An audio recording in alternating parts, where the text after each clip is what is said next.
But we begin this morning on Capitol Hill with the January 6th committee set to release its final report tomorrow. This caps off a nearly 18-month-long investigation into the insurrection. It comes after the committee's historic vote yesterday, deciding to hold former President Trump accountable for the role they say he played to try to overturn the 2020 election and ultimately incite that insurrection. The committee now recommending criminal charges be brought against him. We've never had a president of the United States stir up a violent attempt to block the transfer of power. I believe nearly 2 years later, this is still a time of reflection and reckoning. Donald Trump purposely disseminated false allegations of fraud in order to aid his effort to overturn the 2020 election. No man who would behave that way at that moment in time can ever serve in any position of authority in our nation again. He is unfit for any office. Ours is not a system of justice where foot soldiers go to jail and the masterminds and ringleaders get a free pass. Former President Trump took to Truth Social yesterday, dismissing the committee's referrals. He said about his own actions on January 6th that he, quote, went on television and told everyone to go home. And he falsely claimed he, quote, pushed for 20,000 troops to prevent violence that day.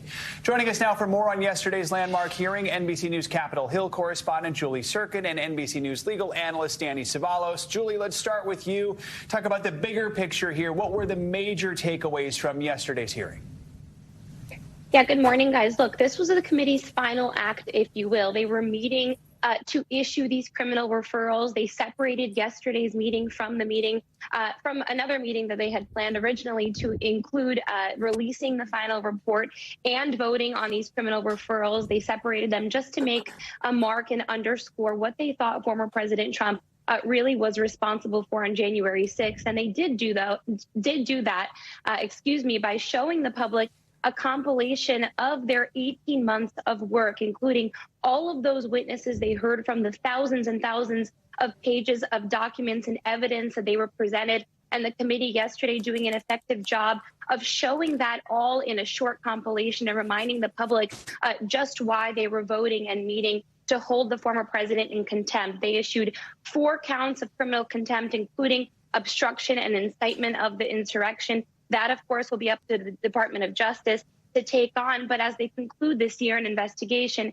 it was important for them to make their messaging mark and really do something that the committee members have been stewing over for a long period of time. I want you to take a listen to one part of that compilation, 2 witnesses the committee has not heard from, at least not presented to the public that they had interviewed before. Take a listen. He said something along the lines of, nobody will care about my legacy if I lose. So that won't matter. The only thing that matters is winning. I just said that was just a terrible day. I'm working on a long statement. I said it's crazy. What did he say? No, these people are upset. They're very upset. 2 of the former president's closest advisors that we haven't heard from before the committee, demonstrating that even in the last couple of weeks after they held their 10 public hearings, they were continuing to build their case of why the former president deserved these charges, deserved these recommendations by the committee. But again, it'll be up to the Department of Justice, and the committee acknowledged that as well. Yeah, all eyes turning to the DOJ. And Danny, I want to bring you in here now and ask, we know ultimately the committee, of course, recommending charges for the former president, his attorney, John Eastman, along with unspecified others. Now, as you've told us, these recommendations don't really carry any weight, but what do we know about what the charges actually are? Obstruction of an official proceeding, which is interesting. It's part of the Sarbanes-Oxley Act dating back to about 2002. And the statute actually is tampering with a witness. But the specific section that the Congress is recommending here, the January 6th committee, is actually a very broad whoever corrupts otherwise some official proceeding. And it's a very effective statute because of that hazy language. The government has used it in connection with January 6th, and they use it a ton in other cases because it is very effective. It's a lot easier to get a conviction when you have that kind of loose, corruptly language. Julie, it's not just about Trump. I mean, the panel here also referred 4 Republican lawmakers to the House Ethics Committee for ignoring its subpoenas. Where does that go from here? Yeah, it's a good question. Look, these are the 4 lawmakers. You also see a 5th one on your screen, Mo Brooks, who is no longer running for re-election after being snubbed by the former president and losing his endorsement of the former president. But look, the 4 others that the committee decided to charge to the House Ethics Committee, that likely doesn't go anywhere. And that includes 2 that are running for Speaker, Kevin McCarthy and Andy Biggs, a staunch ally of the former president, who responded, by the way, already calling this a sham kangaroo court of the committee. And so these 4 ethics recommendations that were referred to the ethics panel, they likely expire at the end of the year. And the committee knows that, but they needed to make their final mark for these 4 individuals, ignoring the committee's subpoenas back in May. And when this Congress expires at the end of December, the House Ethics Committee, which is bipartisan, will likely not be able to continue their investigation into the next Congress when House Republicans take power of the lower chamber. And this isn't all of it, Danny. Of course, the Department of Justice still conducting its own investigation into the former president, led by Special Counsel Jack Smith. So do these recommendations affect that all? What's next for this? At some point, I expect DOJ will make a point of saying that DOJ is an agency within the executive branch. They exercise their independent judgment. So thank you for the referral. Maybe thank you for the evidence. But we'll take it from here and we'll make the decision ourselves. It's really important to DOJ, I imagine, to maintain that independence from the January 6th committee. Although the evidence unearthed may be helpful to DOJ, I can't help but think that DOJ has much better methods of collecting evidence, getting witnesses to talk than January 6th committee. I mean, just take a look at the history of January 6th committee trying to get people to respond to subpoenas. DOJ doesn't have that same problem. DOJ can cooperate witnesses. They can do all kinds of things to extract evidence from places that January 6th committee just didn't have the resources or the legal power to do. So looking ahead, Julie, we know the committee is going to release its final report. It has released a summary of that report. It's worth noting the members did not include a lot of information about the role that law enforcement played ahead of the attack. Do we know why the committee isn't saying much about that? Yeah, there were some questions circling around this very subject in the last couple of weeks. We knew some staff on the committee were disgruntled that perhaps their work, including on the law enforcement response, wouldn't be as much of a focus during yesterday's presentation. The committee also decided kind of last minute to separate the day in which they will issue this final report and the day in which they will consider these referrals for former President Trump and his allies. And I think that's notable when you look at the omission of law enforcement's response in the summary. But also when you look ahead to this, the committee did say yesterday that they are letting the Department of Justice sort of handle their own investigation. The Department of Justice has been prosecuting law enforcement's response, as well as those who actually physically came to the Capitol on January 6th. And so it's clear the committee wanted to focus on the former president and his allies, at least in yesterday's presentation. All right, Julie and Danny, thank you both for kicking us off this hour.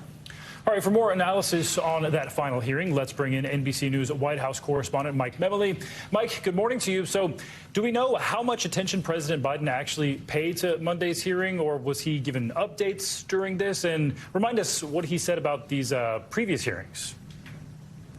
Well, Stephen, the White House has been reluctant to talk too much about how much the president is paying attention to the January 6th Select Committee and its proceedings. But we know from the president's schedule yesterday that he was in the Oval Office having a meeting with the president of Ecuador while this business meeting was happening on Capitol Hill. Later, he had a Hanukkah reception in which he talked about the rise of anti-Semitism in this country. It's likely that the president was able to maybe take in some of the coverage of the hearing. He also likely would have been given a briefing on what transpired by some of his aides, but it's been clear throughout this process that the White House, whether it's in the campaign as it relates to impeachment or as president during this January 6th committee, the president has made clear he has a role to play and respects that Congress has a different role to play. The president has tried to lead in this respect by talking about what's at stake in this battle for the soul of America, and he's made clear that January 6th was a real inflection point during that.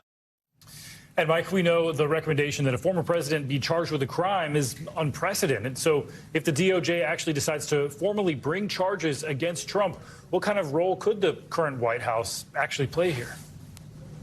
Well, at every step of the way, whether it's the appointment of Merrick Garland to be Attorney General or respected former jurist or now with the appointment of a special prosecutor, we've seen the White House stress the independence of the Justice Department and that it has no involvement in any of its discussions or considerations about proceeding with charges here. We know, obviously, the Justice Department, as Danny was just laying out, would incorporate potentially some of the findings of the committee here. But I think what we're going to see ultimately from President Biden is a continued effort to focus on his role and to lay out what's clear in his view, that this battle for the soul of America continues. And we've seen him give these major speeches in public, especially in the run-up to the campaign. And it's likely, as we look to the second anniversary of January 6th coming up, that the president will also likely take that opportunity to weigh in again. And if charges are actually announced, would you expect to hear from President Biden at that point, or would it be the anniversary? Yeah, we've reported at NBC months ago that the president was considering giving some sort of major address once the January 6th committee wrapped up its proceedings. It's unlikely now, given the timing, the end of the year, the rush to try to get some final year-end business done. Of course, it's possible. Traditionally, we see presidents hold a year-end press conference in which he could weigh in on some of this as well. But I think what we see in terms of priorities from the White House as part of a recently just announced overnight $1.7 trillion spending bill, the inclusion of the Electoral Count Act. This is an effort to really try to avoid future January 6s in the future. Was it a priority of the White House? It's something that they're glad to see was included in the spending package. More to come on that. All right, Mike Memoli, thank you. Time now for a check on your morning news now weather and the latest on the extreme winter storm that could have a big impact on holiday travel. Yeah, a lot of people watching that one, including meteorologist Angie Lassman joining us now. Good morning, Angie. Good morning, guys. Do you want the good news or the bad news first? I'll start with the bad always. Yeah. Okay, start with the bad. Well, we've got really a bitter cold settling in. This major storm system is going to disrupt travel, and it could be a little bit of a headache. But there is some good news, especially today. Plenty of sunshine in the southwest and in the northeast. You'll have time to get those plans done. We do have some showers and some thunderstorms in parts of the Gulf Coast, but that big storm system is going to start to gear up and intensify here as we get into the midweek and beyond. It rapidly intensifies. We're looking at a blast of extreme cold behind that. You can see that Arctic air rushing in. Places in the plains and even into the south are going to see temperatures into really below freezing, but below zero, sub-zero conditions for many millions, really, as we get through the next couple of days. So here's how it kind of all times out. Thursday and Friday, that's when we'll watch for damaging winds, blizzard conditions, and really impacting travel a whole lot for parts of the Great Lakes and the Midwest. The freezing temperatures don't really start to take shape for the south until we get into Friday and into Monday. That, of course, impacts Christmas plans. As we look to the northeast, Friday is kind of the pinpoint for where we'll see that heavy rain working in. That will likely delay some travel and maybe even some flash freeze conditions as we get through the next couple of days. 27 million at risk for those wind chill advisories, watches, and warnings. So what does this mean? It means that polar air moves in. It brings us wind chills even right now in places like Bismarck, already 33 degrees below. That makes it dangerous. We're talking frostbite conditions within minutes, really difficult conditions for folks there. And it's not just the plains. This spreads south. Oklahoma City going to deal with temperatures into the teens for Thursday and Friday. And remember, those are our actual temperatures. So when we add wind gusts on this, which is a potential for this, we could be talking about 50 degrees below in some spots. The travel, I know that's what everybody wants to know ahead of Christmas. Well, guys, it doesn't look great for places like Chicago, Detroit, Cincinnati, even D.C. Small cities that no one travels in and out of. Right? All the hubs, really. and it's not just the air travel; it's the roads too. With freezing temperatures, the rush of cold air, it'll be difficult. Yeah, we have to remember many people will be driving. That's what the vast majority do. Yeah, so, all exactly. Right. Keep an eye on it throughout the week. Thank you, Angie. Appreciate it. Turning now to the crisis at the border, the Supreme Court has pressed pause on the Biden administration's plan to lift the Trump-era immigration restriction known as Title 42. The move comes as officials in El Paso say they are overwhelmed by the surge of migrants entering the city.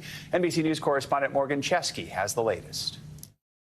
Just hours before the pandemic-era border restriction known as Title 42 was set to be lifted. And with record number of migrants crossing the border surging, the Supreme Court stepping in. Chief Justice John Roberts responding to a request from Republican officials, issuing a stay for now, which will keep Title 42 in place temporarily. It comes with El Paso, Texas, under a state of emergency, with thousands of migrants crossing the border into the U.S. every day. Many of them released onto the streets, where they've been sleeping outside. The mayor making the emergency declaration this weekend, saying city resources are overwhelmed. Migrant shelters already packed. We do need more housing, and we'll continue to need more housing. That's been the biggest thing. There were expectations the lifting of Title 42 would have sent the number of illegal border crossings soaring even higher. The Texas governor, who blames Biden administration policies for the ongoing migrant influx, with this warning. If the courts do not intervene and put a halt to the removal of Title 42, it's going to be total chaos. Border officials telling NBC News if Title 42 is lifted, they're expecting even larger numbers. A record 10,000 illegal border crossings per day. New York City's mayor saying the city is nearly out of money to shelter the busloads of migrants arriving every week, which he says could force the city to cut or curtail programs New Yorkers rely on unless they get federal help. Many migrants are crossing into the U.S. from Ciudad Juarez, Mexico. Tonight, NBC's Guad Venegas is there, where he met a family from Venezuela saying they'll cross after Title 42 is lifted. She's been traveling with her baby for 3 months. ¿Qué ha sido lo más difícil esos 3 meses? She says crossing Mexico is the most difficult thing. And this family, who says they escaped kidnappers on their grueling journey through a jungle. They saw people dead. Officials are calling it a humanitarian crisis, with some migrant families huddling in a makeshift campsite in downtown El Paso. It's freezing temperatures overnight. We have children and babies who were sleeping in streets. Our thanks to Morgan Chesky for that report. Well, the future of Twitter is up in the air after Elon Musk asked users whether he should step down as CEO, and the majority who voted said yes, he should go. NBC News national correspondent Gabe Gutierrez has more on what could come next. Twitter's controversial CEO put it up for a vote. Should he stay or go? A majority of respondents said he should step down. The results of Elon Musk's Twitter poll are in. He should step down as the social media giant's CEO, according to 57.5% of respondents. More than 17 million votes were cast in the unscientific survey, which Musk said he would abide by. He said himself he does not have a successor. So the question becomes, if he does step down after the results of this poll, who takes over for him? Minutes after launching the survey, Musk tweeting, "Be careful what you wish, as you might get it." He was spotted over the weekend at the World Cup final in Doha. Just before creating the poll, Musk faced backlash for a new policy that had restricted some links to other social media platforms. That policy was deleted less than 24 hours after it was introduced. Musk tweeted that going forward, he would poll Twitter users about policy changes. Advertisers get scared being involved in a chaotic platform on social media like this. They want brand safe content to put their ads next to, and they're not getting that right now. After buying Twitter for $44 billion, Musk's time as CEO has been a whirlwind, marked by mass layoffs, abrupt policy changes, and account suspensions. Shares of Musk's other major company, Tesla, have plummeted more than 30% since he took over Twitter. That has left some observers to question whether this latest poll about Twitter's future could be an off-ramp for its controversial CEO. Still, with or without the CEO title, it's unlikely Musk would relinquish complete control of the company he paid so much for. As is often the case, his next move is unclear. Back to you. All right, Gabe, thank you. Thanks for watching our YouTube channel. Follow today's top stories and breaking news by downloading the NBC News app.